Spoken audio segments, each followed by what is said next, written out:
All right, how is it going, everyone? Welcome to another episode of Forward Thinking Founders, where we interview founders about their companies, their visions for the future, and how the two collide. Today, we are talking to Ruben Harris, who is the CEO and co-founder of Career Karma. Ruben, how's it going? I'm honored to be here on a Sunday.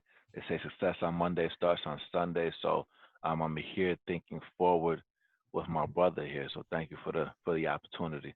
Yeah, absolutely. Thanks for coming on. I'm really excited to chat with you, specifically because you're heads down deep in the future of work in this technical kind of world. How about you give all the listeners an idea of what Career Karma is to start? Yeah. So Career Karma is an app that helps people become software engineers by matching them to coding boot camps and giving them support for the rest of their careers. The way that we match people to coding boot camps is through a 3-week pre-training process called the 21-day CK challenge that you could look up on Twitter and see thousands of people talking about. And the way that we give people support is by putting them into small groups called squads in our app of about 5 to 20 people that essentially function as an accountability system. On the flip side, we give software for the coding boot camps and the job training programs as well.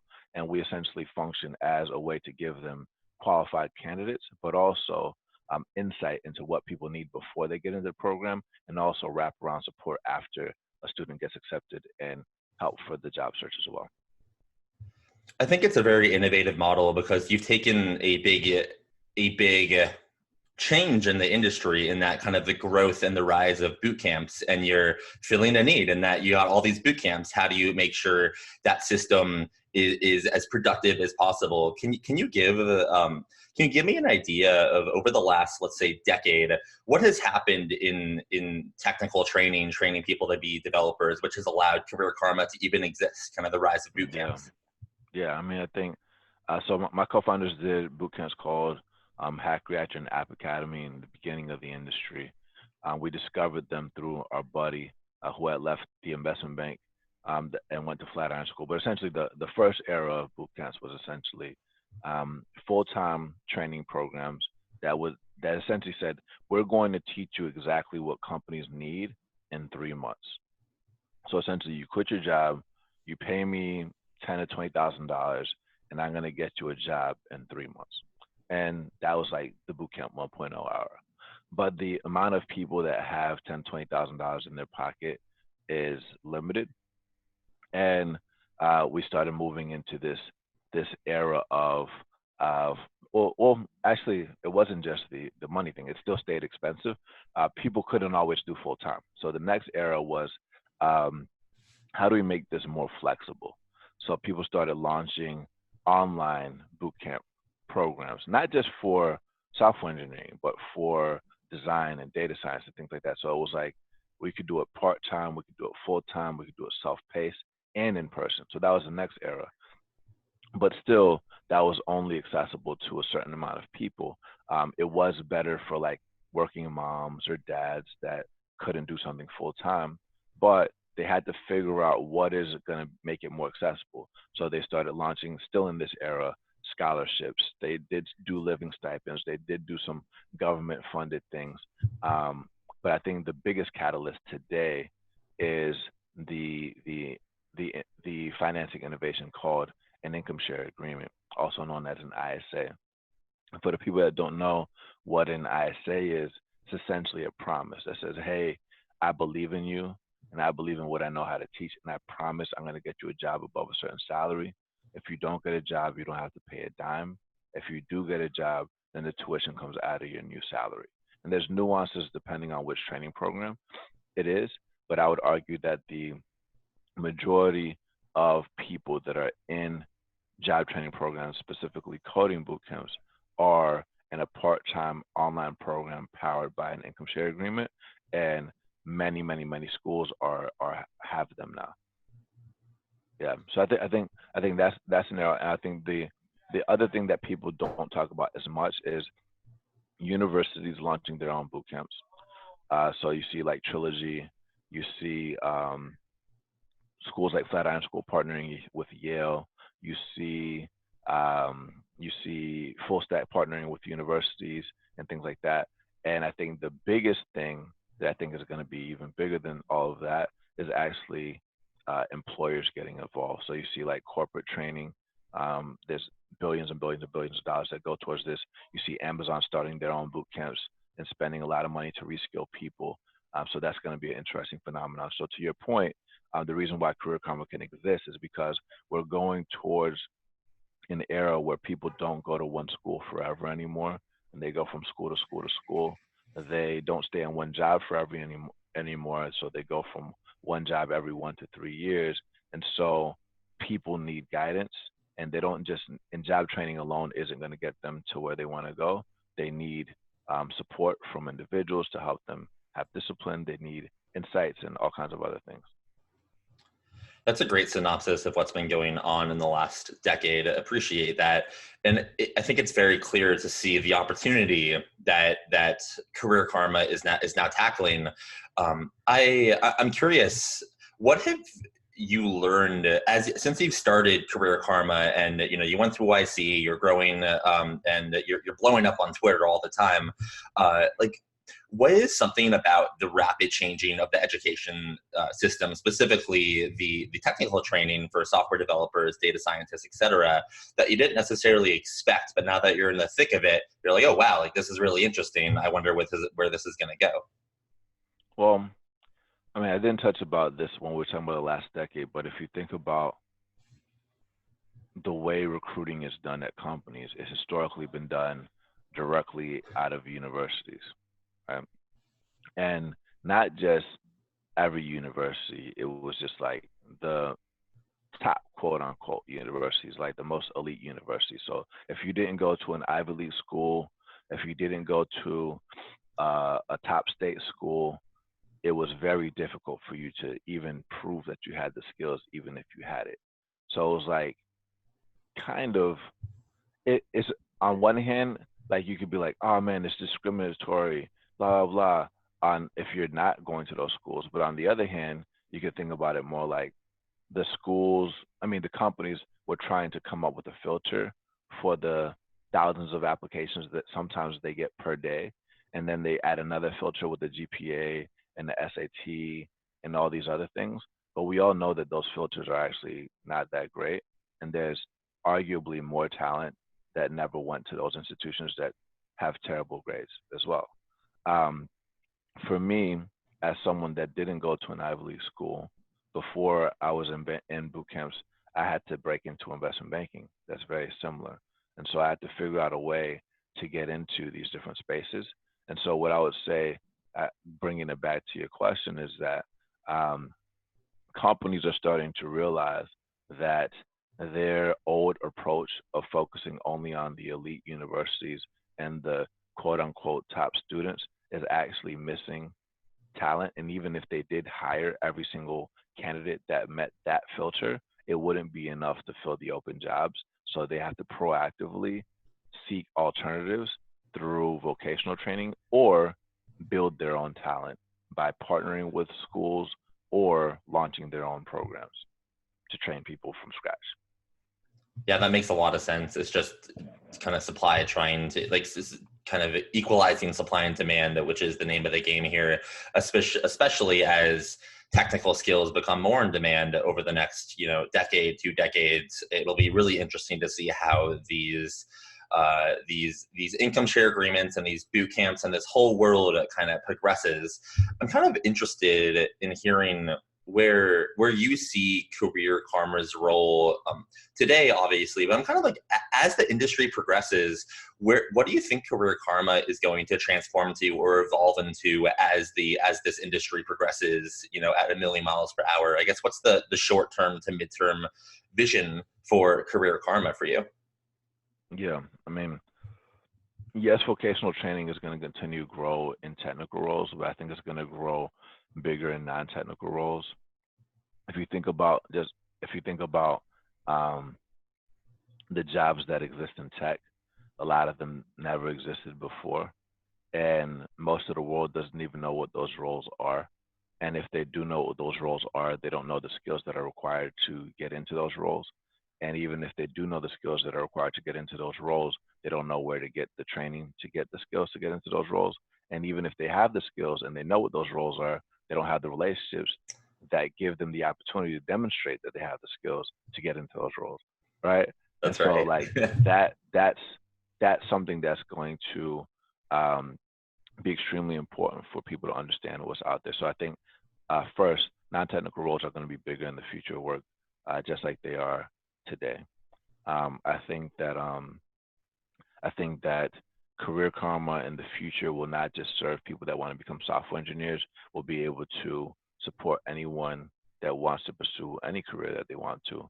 And not only will they be able to identify what roles exist in tech in their area, they'll be able to find the training.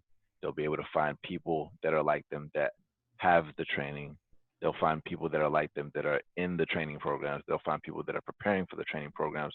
And if they're just curious, they'll have content to be able to educate themselves about that stuff. So for Career Karma, we aren't in the business of predicting what jobs are going to exist in the future. We are here to help people make their most important career decisions. The first decision is which job training program is best for them, starting with coding bootcamps. And so what won't change is people wanting to know what the roles are, who are the people in the roles, and how to get into those training programs forever. And so that's essentially how we think about it. Right now we're an app. I definitely see ourselves having the desktop app. I see everything that currently exists in the app and profiles. We already have over 40,000 people in the app right now, all over the internet. We'll be like it'll be like LinkedIn for the invisible workforce, but way bigger than that. That's quite a vision, and you're painting it clearly, and you're kind of like kind of making the connections on how that will be possible. And I think it's fascinating. And that's one of the reasons I love this show is these founders come on and they just say something that they've been thinking about all the time, and then it's just eureka moment. So that's awesome.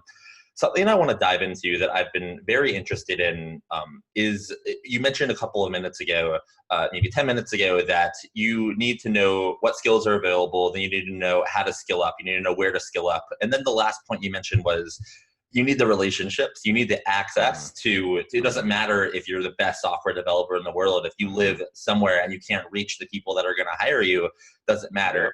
Yep. And that hits home a little bit for me, like growing up and living in Phoenix, Arizona. It's, you know, oftentimes I see a lot of people with tons of skills, but they can't like break into the Silicon Valley world or, you know, the New York world or something like that. So I'm kind of interested to hear, where do you see, it can be career karma, but it could also just be any trend. Where do you see the world of access going? And is the Y Combinator model, the Teal Fellowship model, the like building a moat network, and then kind of forcing access through going through something like that, is that going to become more common over the next, you know, couple of years or decades as tech permeates across the world? I think that I mean, I'm a Y Combinator graduate. I think the Teal Fellow model, I think the Pioneers, the job training programs, I think all these programs are going to become more in vogue. The problem with them is that only a small percentage of people get in, right? And there's nothing wrong with that because that's how they run their program. However, the people that got rejected all have hopes and dreams too, right? And just because you got rejected, I mean, to be real, we got rejected the first time we got applied to Y Combinator. You know, doesn't mean that we're incompetent. We applied again and got in, right? But how many people have the psychological strength to pick themselves back up and go hard again after being devastated, right? And so if you think about the majority of people that are applying to things, the majority of them are actually getting rejected. The majority of people that apply to a company get rejected. The majority of people that apply to a college get rejected. The majority of people that apply to most things get rejected. So for Career Karma, we want to be able to capture not just the people that get accepted, but also capture the people who get rejected so they don't feel like rejects, but they are aware of why they got rejected and they know what they need to do in order to fill the gaps to be able to try again and do what they've always wanted to do, right? I think if you do that, that changes a lot of things. So, but to answer your question, I think that communities will become. So I don't know if you heard that. I think communities will become more in vogue. Right? I think communities are very important, but because they're exclusive, a lot of people are left out, which is part of the reason why we created Career Karma. That's brilliant. I love it. I think a community that everyone can find their place, but there can be self-aware to know where they stand and how they can improve is powerful. So that's fantastic. I want to go a little level up, a little above Career Karma and above kind of this technical ISA bootcamp industry. Just talk about trends in the world or in technology or anything like that interest you. It could be within the future of work, it could be future of education, or it could be something totally kind of random. But what are some things happening in the world or in technology that pique your interest and you think something's happening there? Yeah, I think that I think the role of government being present inside of technology is very interesting to me. Um, so if you think about America Job Corps, right? There's like an $18 billion failed program that really didn't help many people, or like multi-billion dollar. I don't know the exact number, but largely failed program that was designed to help people get jobs. But their heart was in the right place. So like I think it's on one hand we like, oh, it's terrible, but like they tried, right? But I would argue most people in tech don't even know that they tried. They don't even know about that. And then the tech people that want to work with government, a lot of them don't even know about Job Corps or one source centers or workforce development boards and things like that. So I think people are starting to become aware. And I think that there's one side of government in tech where governments like break up all the tech companies and you can see that as a bad thing. But on the flip side, you're also starting to see government and technology working together to figure out how they can help people, right? So like I think if you think about government as an entity to protect its people or to provide social services, a lot of these tech companies are focusing on creating problems to solve or to create social services for people.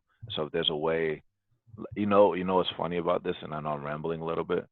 One of the ideas I was thinking about since Career Commons is a social network for people becoming software engineers and coding boot camps, idea I was toying with for the name was social security. Right? If you think about, that is because we're not teaching people how to work for companies. We're teaching people how to work for each other. We all we got. That's Right? fantastic. Yeah. And so so government's one thing. I think government is one thing. I think the other one is let me continue on government a little bit. If you think about most things that have been created by technology, they have been nice to have historically. But now we're starting to creep into things that are more need to have, that are in like food, healthcare, education, transportation, space, all these things like that are highly regulated spaces, which is exciting and scary at the same time. And so that's fascinating to me. Another thing that's fascinating to me is global connectivity, global internet connectivity, because we actually only half the world's connected to the internet. Like if we've had this much change with half the world connected to the internet, imagine what happens when everyone's connected to the internet. That's also exciting and scary at the same time, right? So I think that's going to be a big deal.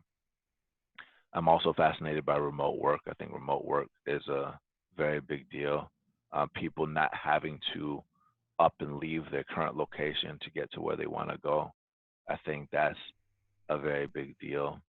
Um, and I think that overall, like the ones that we're in around workforce development is around not like this return to vocational training and apprenticeships and helping people figure out how to do what they love. I would argue most people in the world aren't doing what they love. They're doing what they have to in order to pay the bills. And if we live in a world where all your bills are taken care of, but you had to work, what would you do? And so I like to think deeply about that. That last point you just mentioned, we are very aligned on. When we launched our most recent company, Gigloft, it came with a blog post that said 85% of the world hates 85% of the people in the world hate their job. Can we teach them to love it, or something like that? And yeah, what a problem that no one thinks about. Generally, most people don't like what they do for a living. Yet, when you bring that up as a problem, it people don't even spend any mental capacity considering that as a problem, which I think is the biggest problem of all. So it's great that that's something that's on your mind, and you're kind of that's something that's taking up your headspace, and maybe we'll help tackle with Career Karma. Cool. Yeah. Well, I have a couple more questions for you. So you have had an awesome journey so far. It's only the beginning. You've a long ways to go to make the impact that you want to have. I'm kind of interested to know,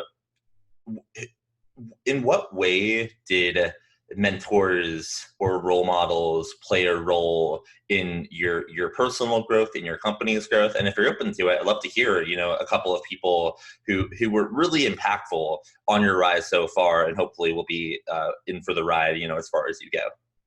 Yeah. So in the first blog post that we wrote, the Breaking Into Startups blog post that we wrote before we launched Career Karma, for the people that don't know, we have a podcast called Breaking Into Startups that we created that essentially shares not just our story about how we broke into tech, but also the stories of others from non-traditional backgrounds that broke in. After we did that, people kept asking about personal boards of directors and mentorship. And so I have mentors that are seasoned, meaning they've been in the game for a long time. I have mentors that are one step above me, meaning like maybe you raised the Series A. I have mentors that are at my level, that are growing their companies more than 10% every week. I have some mentors that are investors that believe in our idea and they want to fund the dream with no questions asked. I have mentors that are not in tech at all, like my father, like my pastors, like my teachers, like my cello teacher, like my jujitsu teacher, right?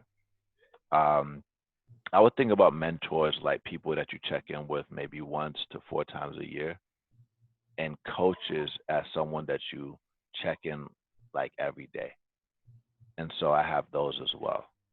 And part of the reason why, and I didn't say this, everybody that downloads the Career Karma app gets assigned a personalized coach, human, that checks in with them frequently, is because what's constant in this world is change. And so it's easy to overestimate these seasoned mentors that are going to be with you that have been in the game for years. But the people that are actually most tactical are people that have just done what you're trying to do, that are one step above you, that can give you guidance to get there, because they just did it. Like if you're trying to get into Y Combinator, it's better to talk to me than someone that did it 10 years ago or 5 years ago, right? Because Y Combinator was different then, right? So I guess that's the long version of an answer to say that the way that we think about mentorship is through all those lenses. The only other thing that I didn't go deep on was around personal board of directors. Whenever you think about the ultimate version of yourself, if you don't have those skill sets, and you don't want to just find mentors that are focused on your current skill set, you want to figure out what are the other areas of your life that you want to develop, not just as a professional, but also as a mental, as a spiritual, as an emotional, that can help you get to that level. And then add those people there. They don't always have to be in your industry, and you don't always have to ask someone to be your mentor. You could just check in with them. So that's a great answer, and that's really informative even for me. So I appreciate that. So I have one last question. I guess 2 questions. This last one is not one I always ask, but you kind of live and breathe in this future of work, education, training, ISA world. And I largely do too. So I'd love to hear like your